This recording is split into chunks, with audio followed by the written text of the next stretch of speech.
दीपावली की कहानी। नमस्कार दोस्तों, आप सभी को दीपावली की हार्दिक शुभकामनाएं। आज की हमारी इस वीडियो में हम आपके लिए दीपावली की हार्दिक शुभकामनाओं के साथ गणेश जी महाराज और माता लक्ष्मी जी की कहानी लेकर आए हैं। किसी समय की बात है, एक नगर में एक ब्राह्मण और एक ब्राह्मणी रहते थे। दोनों ने अपने घर के मंदिर में गणेश जी और माता लक्ष्मी जी को स्थापित कर रखा था। ब्राह्मण नित्य प्रतिदिन उनकी सेवा पूजा करता था और ब्राह्मणी भोजन बनाती और भगवान को भोग लगती थी। ब्राह्मण के घर में बस एक ही कमी थी कि वो दोनों आपस में छोटी छोटी बातों पर झगड़ते रहते थे। ब्राह्मणी भोजन बनाती तो ब्राह्मण को कहती भोग लगा दो, तो ब्राह्मण कहता तुम लगा दो, मैंने पूजा कर दी है। जब भगवान को सुलाने का समय होता, आरती का समय होता, तो वो कहता तुम कर दो, ब्राह्मणी कहती तुम कर दो। परंतु नोक झोंक के साथ दोनों का गुजारा हो रहा था। अब कार्तिक का महीना था, दीपावली का दिन था। ब्राह्मणी ने भोजन बनाया और ब्राह्मण को कहा भोग लगा दो। इस बात से फिर दोनों में नोक झोंक चालू हो गई।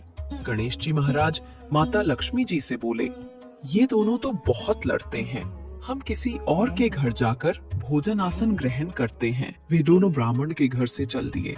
कुछ ही दूर पर एक घर में पहुंचे तो देखा कि देवरानी और जेठनी आपस में लड़ रही थी। घर का आंगन भी गंदा पड़ा था, जूठे बर्तन इधर उधर बिखरे पड़े थे, भोजन पानी की कोई व्यवस्था नहीं थी। लक्ष्मी जी बोली, यहाँ तो मैं बिल्कुल नहीं रहूंगी। फिर वो दोनों दूसरे घर गए। वहां पर बहू अपनी सास से लड़ रही थी। चौका बर्तन सब ऐसे ही गंदे पड़े थे, भोजन पानी का यहाँ भी कोई नाम नहीं था। फिर वो तीसरे घर गई तो देखा वहां ननद भाभी लड़ रही थी। फिर वो दोनों चौथे घर गए जहां भाई भाई आपस में लड़ रहे थे। ऐसे ही वे दोनों जिसके भी घर गए वहां उन्हें कुछ न कुछ बुरा मिलता था।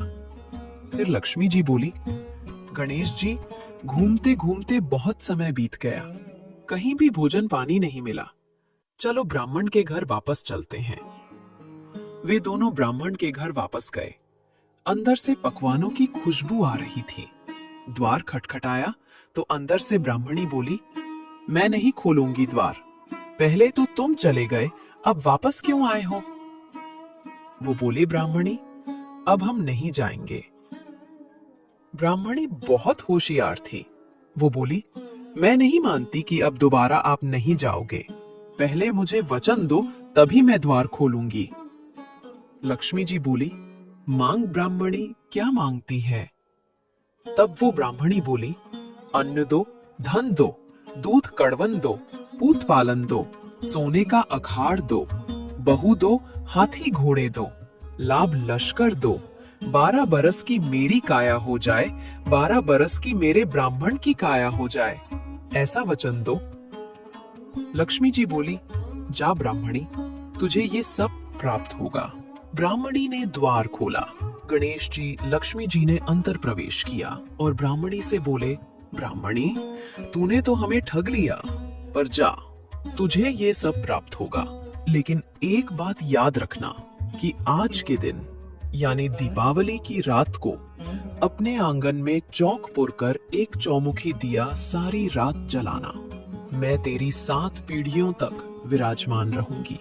ऐसा कहकर गणेश जी और लक्ष्मी जी ब्राह्मण के घर में वापस विराजमान हो गए और उनकी कृपा से ब्राह्मण के घर सब सुख ही सुख हो गया। है गणेश जी महाराज, है माता लक्ष्मी, जैसी कृपा उस ब्राह्मण और उस ब्राह्मणी पर करी, वैसे ही इस कथा को सुनने वाले, कहने वाले और हुंकार भरने वाले सब पर कृपा करना। जय गणेश जी महाराज, जय माता लक्ष्मी। धनतेरस की पौराणिक कहानी। क्या आप जानते हैं धनतेरस क्यों मनाते हैं? ये सिर्फ सोने की खरीदारी का दिन नहीं है, ये वो पवित्र दिन है जब समुद्र मंथन के दौरान भगवान धन्वंतरी, जो आयुर्वेद के जनक थे, वो अमृत कलश लेकर प्रकट हुए थे। तो आइए जानते हैं पूरी कहानी। बहुत समय पहले सृष्टि के प्रारंभिक काल में जब देवता और असुर दोनों एक ही वंश से उत्पन्न हुए थे, तब एक समय ऐसा आया जब देवताओं की शक्ति धीरे धीरे क्षीण होने लगी। असुरों ने युद्धों में उन्हें हराना शुरू कर दिया। उनके तेज, बल और आयु सब घटने लगे। देवताओं के राजा इंद्र, अग्नि, वरुण और अन्य देवता सभी चिंतित होकर भगवान विष्णु के पास गए। उन्होंने कहा, हे प्रभु, असुरों की शक्ति बढ़ती जा रही है और हमारी ताकत दिन प्रतिदिन घट रही है।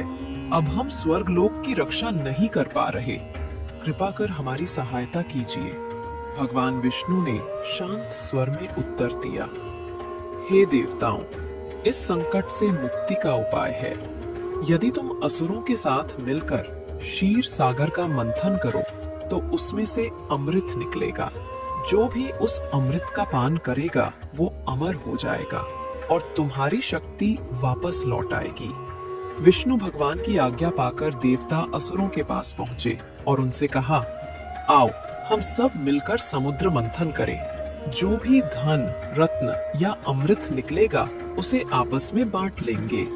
असुर, जो सदैव धन और शक्ति के लोभी थे, तुरंत तैयार हो गए। फिर देवता और असुर मिलकर समुद्र मंथन की तैयारी करने लगे। उन्होंने मंथन दंड के लिए विशाल मंदराचल पर्वत को चुना और रस्सी के रूप में वासुकी नाग को लिया। देवता और असुर नाग को पकड़कर दोनों ओर से जोर लगाने लगे। मंथन आरंभ हुआ तो सागर की लहरें ऊंची उठने लगी, चारों ओर गर्जना होने लगी और समुद्र से एक एक करके अद्भुत रत्न प्रकट होने लगे। सबसे पहले समुद्र से भयंकर विष हलाहल निकला, जिसकी तीव्रता से संपूर्ण लोक जलने लगे।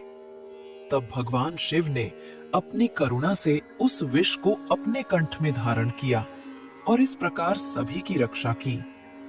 फिर मंथन जारी रहा और उसमें से अनेक रत्न निकले। कामधेनु गाय, ऐरावत हाथी, उच्चैश्रवा घोड़ा, कौस्तुभ और रत्न निकले।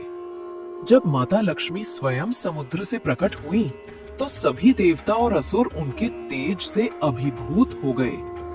माता लक्ष्मी ने भगवान विष्णु को अपने पति रूप में स्वीकार किया और सृष्टि में सौभाग्य और समृद्धि का संचार हुआ। मंथन आगे बढ़ता गया। देवताओं और असुरों के बीच प्रतिस्पर्धा बढ़ती जा रही थी। तभी समुद्र की गहराइयों से एक दिव्य ज्योति प्रकट हुई। जल तरंगों के बीच एक अद्भुत तेजस्वी पुरुष प्रकट हुए, जिनके शरीर से स्वर्ण के समान प्रकाश निकल रहा था और वे अपने हाथों में अमृत से भरा कलश तथा औषधियों से भरा शंख धारण किए हुए थे। उनके प्रकट होते ही चारों दिशाओं में दिव्यता फैल गई। देवता झूम उठे और बोले, ये तो स्वयं भगवान विष्णु के अवतार हैं। ये है भगवान धन्वंतरी। भगवान धन्वंतरी के मुख पर गहन शांति और करुणा झलक रही थी। उन्होंने देवताओं को आयुर्वेद का ज्ञान दिया, जड़ी बूटियों का महत्व बताया और कहा कि मनुष्य का सबसे बड़ा धन उसका स्वास्थ्य है। यदि शरीर स्वस्थ है तो धन, यश और सुख सब संभव है। इस प्रकार उन्होंने जगत को आरोग्य का वरदान दिया। जब धन्वंतरी भगवान ने समुद्र से प्रकट होकर अमृत का कलश थामा, उसी क्षण को धनतेरस कहा गया, क्योंकि वो दिन धन यानी स्वास्थ्य, औषधि और अमृत के प्रकट होने का दिन था। धन शब्द का अर्थ केवल पैसा या सोना नहीं है, बल्कि असली धन वो है जो जीवन को स्वस्थ और समृद्ध बनाता है। इसलिए इस दिन को धन त्रयोदशी भी कहा गया। इस दिन लोग भगवान धन्वंतरी की पूजा करते हैं, उनके नाम का दीप जलाते हैं और उनसे प्रार्थना करते हैं कि उनके घर में आरोग्य, समृद्धि और अमृत समान जीवन बना रहे। इसी परंपरा के चलते लोग इस दिन नई वस्तुएं, सोना, चांदी, बर्तन या धातु खरीदते हैं, क्योंकि ये सब धन और स्थिरता के प्रतीक हैं। कहा जाता है कि धनतेरस के दिन कुछ भी नया खरीदना शुभ फल देता है और घर में लक्ष्मी तथा स्वास्थ्य दोनों का वास होता है। धनतेरस के दिन लोग अपने घरों की सफाई करते हैं, दीपक जलाते हैं और भगवान धन्वंतरी, कुबेर तथा यमराज की पूजा करते हैं। दक्षिण दिशा में यमराज के नाम का एक दीप जलाकर रखा जाता है, ताकि अकाल मृत्यु दूर रहे और जीवन में दीर्घायु बनी रहे। वास्तव में धनतेरस का वास्तविक अर्थ है स्वास्थ्य ही सबसे बड़ा धन है। भगवान धन्वंतरी के प्रकट होने से हमें ये शिक्षा मिलती है कि यदि जीवन में सेहत है तो वही असली समृद्धि है। इसलिए ये दिन हमें याद दिलाता है कि धन के साथ साथ आरोग्य का भी ध्यान रखना ही सच्ची पूजा है।